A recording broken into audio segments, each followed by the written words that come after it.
Hey guys, so Zenny, aka Money, in Monster Hunter is actually pretty important early on and most of the mid-game, and well, it's just generally important for crafting. Prices double and double and double again the higher up in rarity you go when crafting, and making a full armor set or upgrading to a new weapon all the way can cost you upwards of 100,000 Zenny. So let's go over some ways to make some money as easily as possible.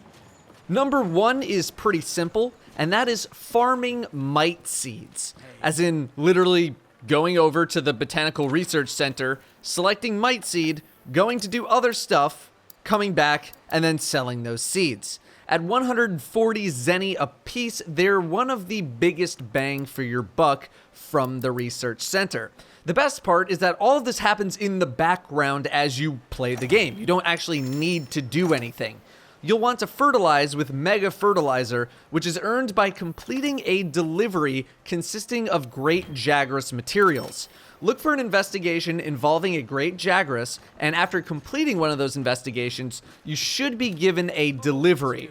Complete that delivery in order to get the Mega Fertilizer. Much later, you'll want the Ancient Catalyst instead, but that's much later on. Best of all, mite seeds are needed for demon drug, so if you ever decide that you have too much money, you can just turn all of those mite seeds into demon drug. Number two, do easy investigations.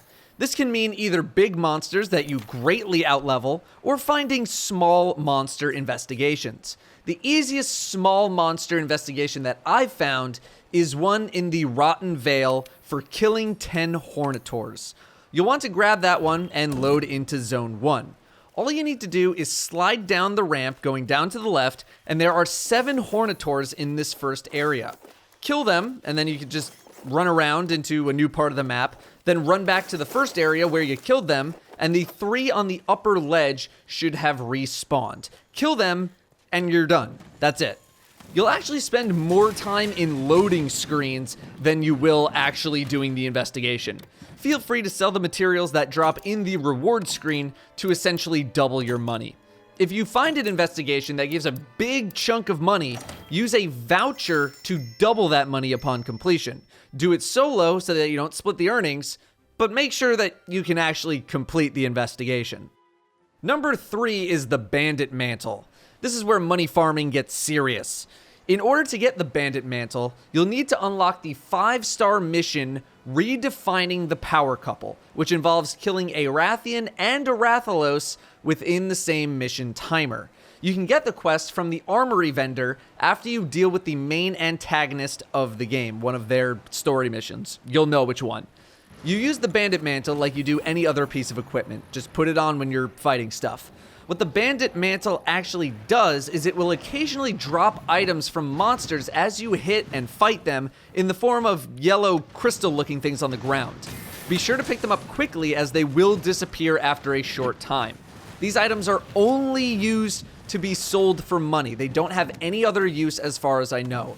The more difficult monsters you fight, the more valuable the items dropped will be. So you can fight some really easy monsters, bash them in really quickly, and get a bunch of less valuable items more often, or you can fight stronger stuff, getting more valuable items less often. The weaker monster farm sounds like the better idea, at least until you get better at fighting the stronger stuff. However, if you're in the end game, using the Bandit Mantle while you're just going about your business feels like it's enough. Finally, number 4 is the Plunderblade Palico equipment piece. This piece of equipment is essentially the equivalent of the Bandit Mantle, but it's for your Palico. In order to get it, you need to first have the Rotten Vale unlocked, all of the sections. Bring a piece of raw meat with you. What you need to do is spawn into an instance of the Rotten Vale with your Palico. Your Palico has to be there, so just go on an expedition, and then head down to Zone 6. We're going to be looking for a Legiana corpse. If it doesn't spawn right away, give it a minute to see if one does spawn in. If it doesn't, just leave the expedition and then come back in, load up a new instance. If it does spawn in, get away from it. You need to wait for an Odogaron to come in and drag it away to its place in Zone 13. Do not engage the Odogaron at all. Stay far away. Make sure it doesn't engage with you. Once the Odogaron leaves its hideout in Zone 13, after it's dropped off the Legiana corpse, walk into its hideout, and you'll see some Grimmel kind, but they're going to run away. Follow them to Zone 15 via the Scout Flies, and follow your Palico's instructions. Your Palico will tell you to drop a piece of raw meat on the ground near them to bring them closer to you. In exchange, you will receive the Plunderblade for your Palico, which you then can equip for it. Then, all you need to do is fight stuff, and your Palico will loot items over time from the monster that you're fighting, which will be rewarded in the end screen.